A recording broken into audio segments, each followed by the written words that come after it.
Good morning, ladies and gentlemen. I'm removing my mask. You could see that I was wearing it, isn't it? Because we were told to do so. You must learn to take instructions. This virus is very, very vicious. It's not persuasive to anybody. So all of us, we must compromise everything and take care of ourselves. And then we follow the instructions as we have already been told. So, ladies and gentlemen, today I just thought about you. I said, hey, I'm sitting here. There are young people who will be writing exams. What can I say to them today? You know that I release videos per week. So this is this week's video. You need to listen to it. I'm not going to be long.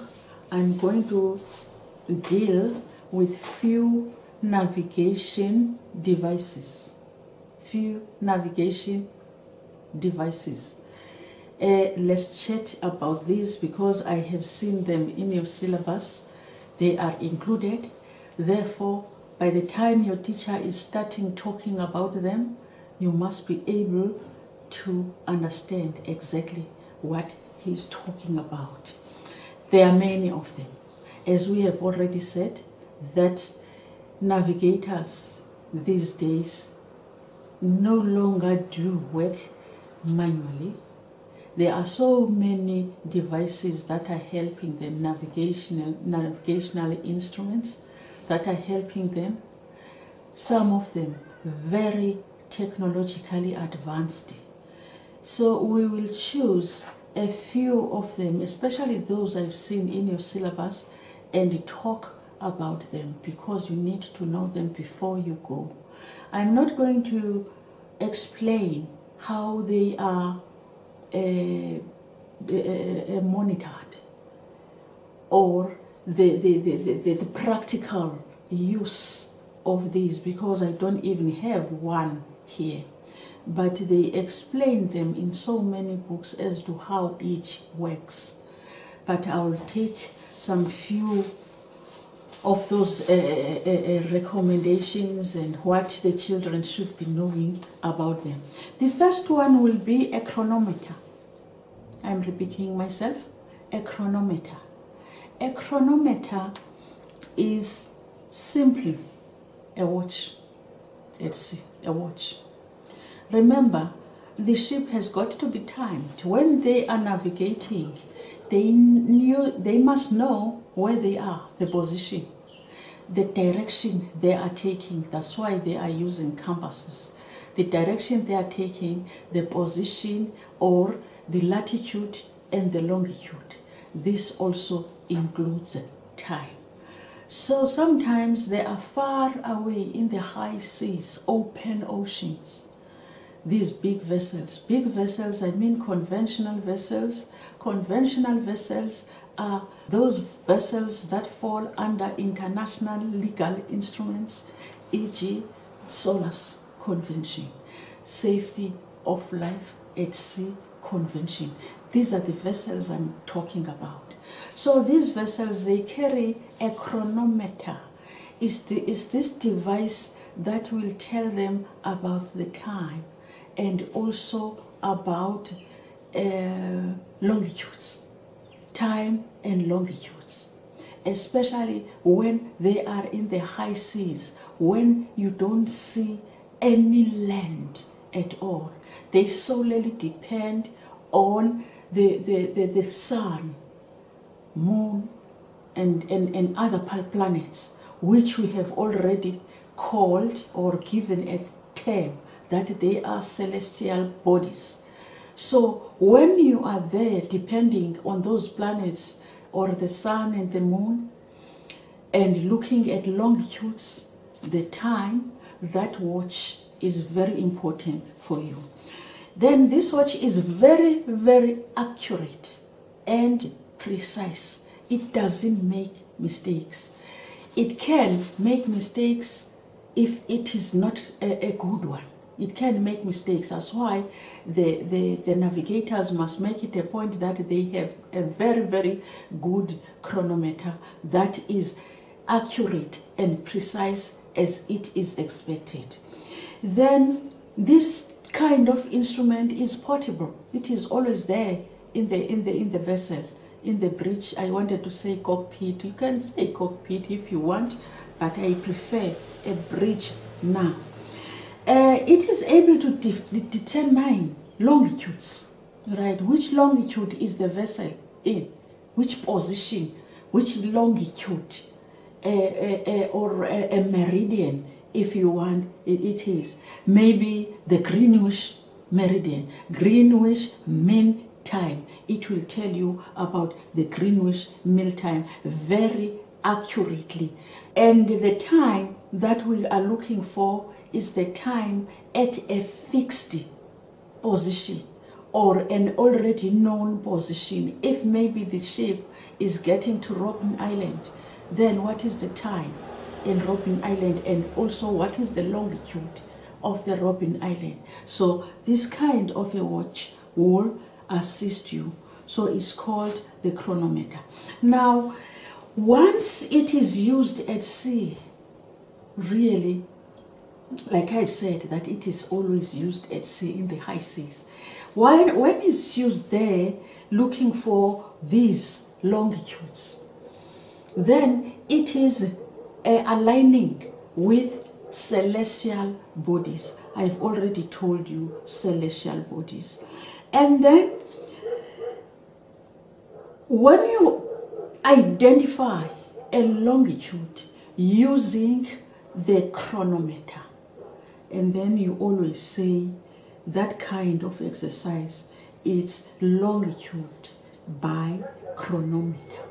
Once you see a term that says longitude by chronometer or long by chron, you must know that that longitude was identified with the use of a chronometer in the high seas.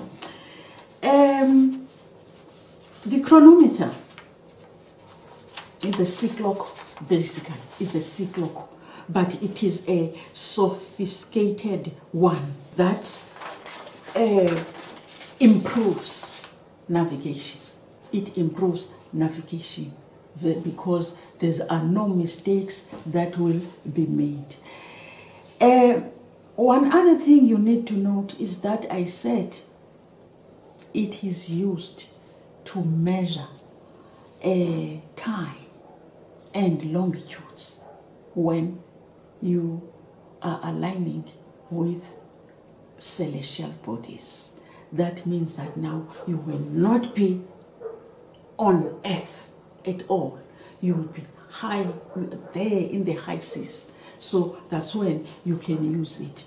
Then there will be no error in the position of the ship at all.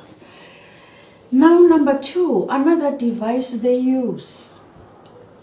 I want to show you my hands, that I'm not touching my computer barehanded. I'm wearing my gloves like I was wearing my mask as well. There are compasses as well. You use a compass. The compass is going to show the direction of the ship. It's going to determine the direction of the ship, where it is going, and also the bearing for that matter. Longitudes and latitudes, the compass will tell you. Now, the compass that is used in vessels is called a gyrocompass. Gyrocompass. That gyrocompass has got also a compass repeater, because everything it is recording, everybody must be sure there must be a support system to compensate the errors that could be done by a major compass. So we have the gyrocompass that has got a compass repeater. They work together to get the true coordinates that are wanted by navigators. Now, this gyrocompass is the one that is highly recommended by IMO in these our vessels. Now, it is a very critical device of navigation in a vessel. No vessel is going to sail without a compass.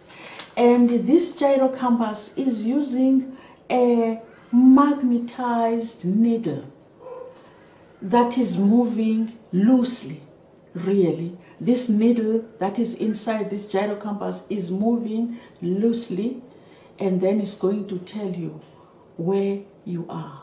And then it must be set in a north-south position. That is the position it should be taking up in it, just that. Then it can move when it's showing you where you are. If it doesn't, or you don't set it, or you don't ensure that it is in that north-south position, it means that you will lose your coordinates. You might be wrong because you didn't check before you left as to who is it, if it is in the north-south direction. So your readings might end up being wrong totally.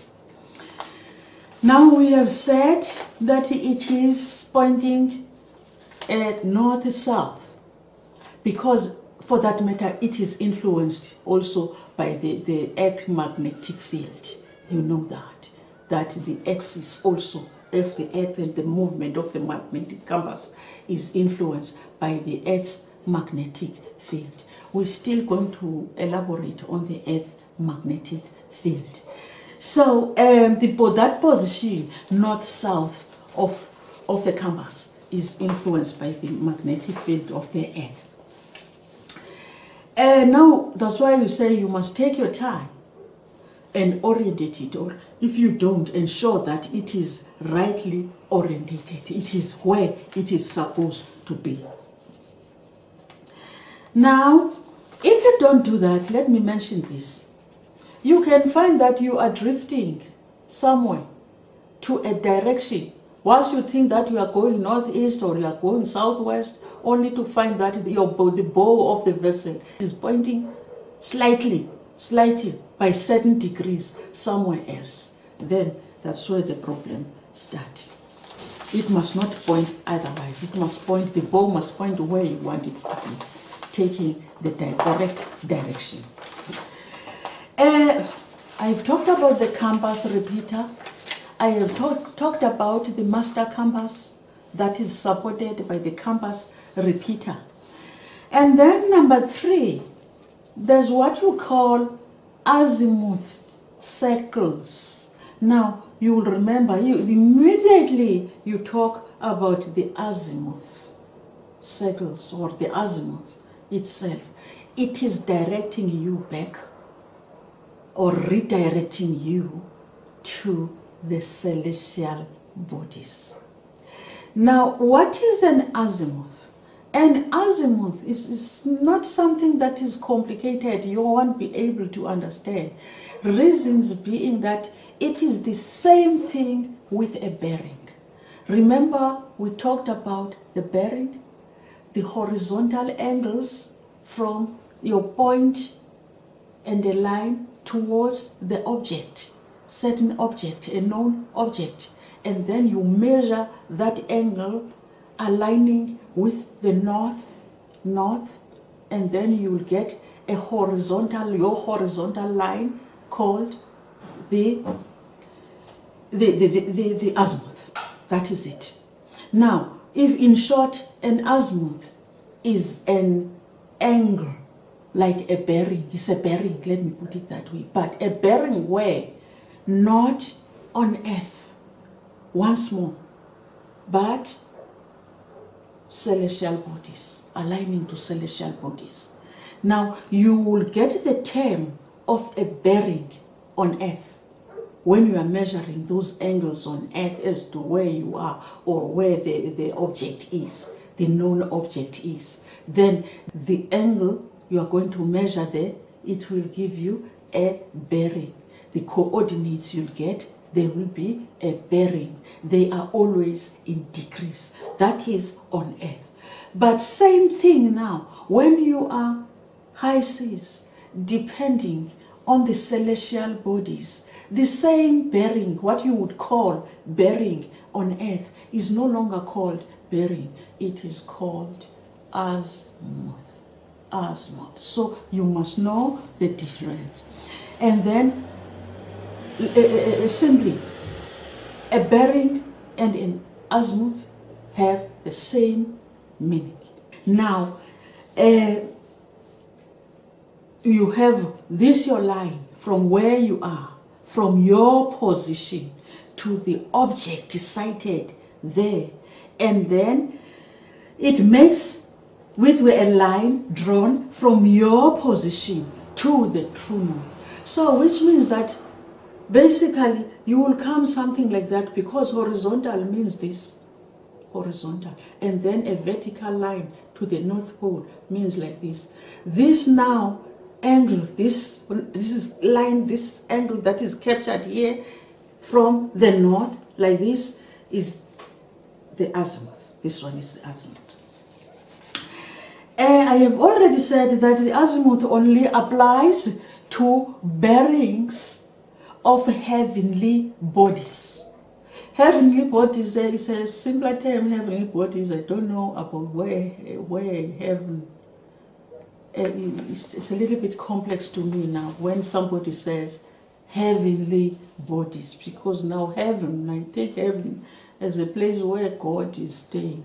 But what I'm saying is that these planets, like Sun, Earth, and all other planets, Sun, not Earth, Sun and Moon, those planets are called heavenly bodies.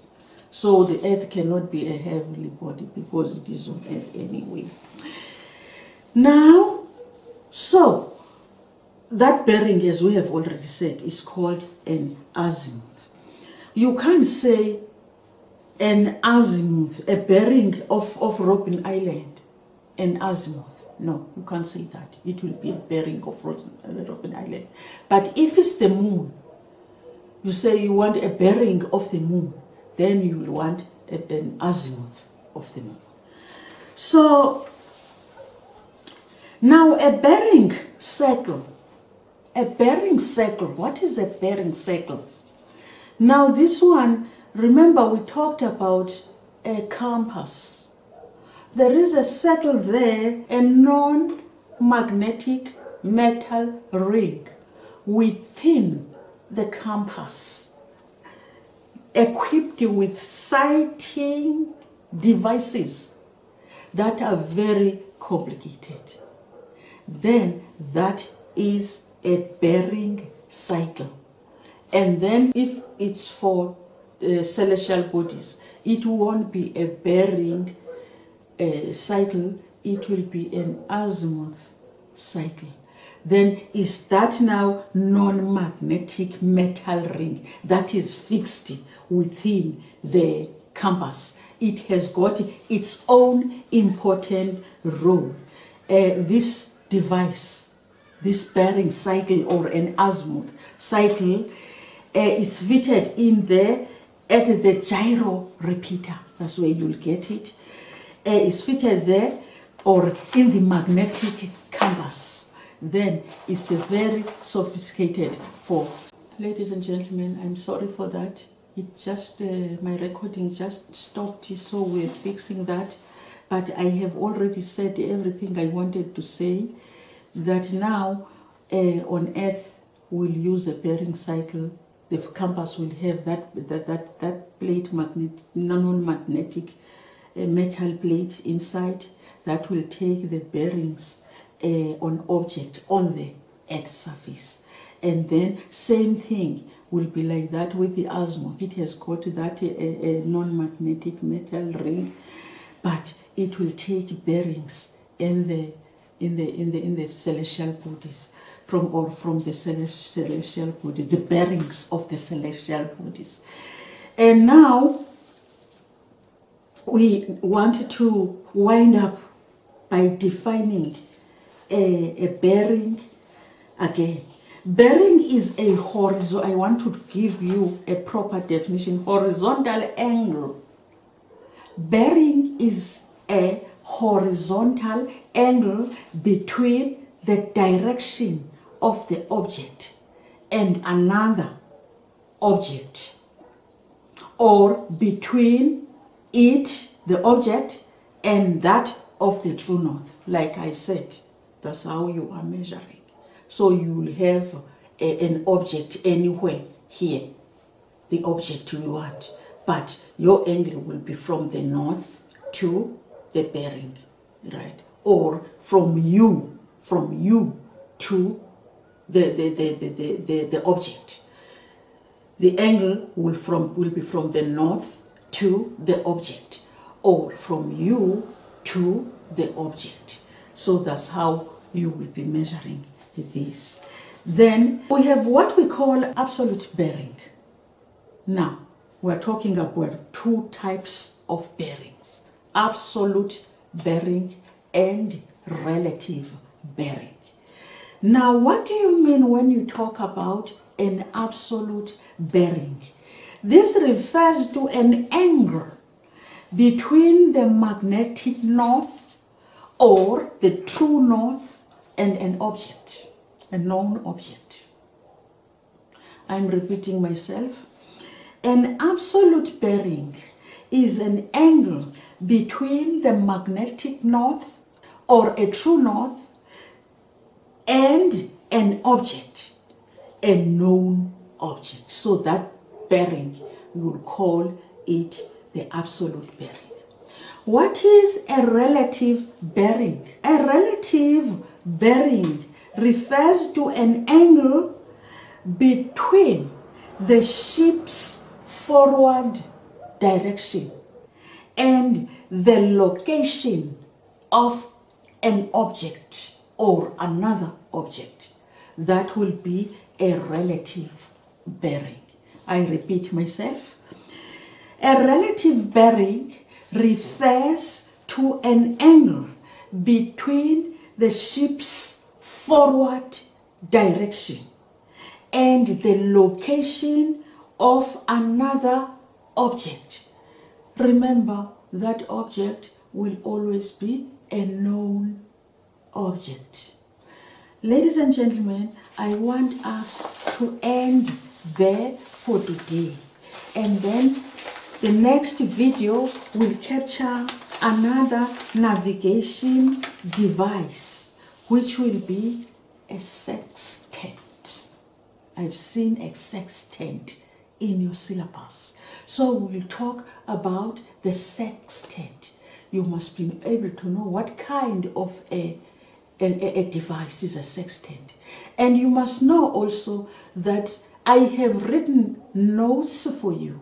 All these things I'm talking about, I have written notes. Apart from this, I'm carrying this one. It's just to remind me of what I'm talking about at a particular time. There are full notes that are going to come out of this nautical science study. Everything will be there about nautical science for only grade 10s. From grade 10, I'll move and do nautical science for grade 11. Then you will have your own study guide as well. My notes will end up being your study guides. But you won't find them on my YouTube. You won't find the notes on my YouTube. You'll find them on my websites where I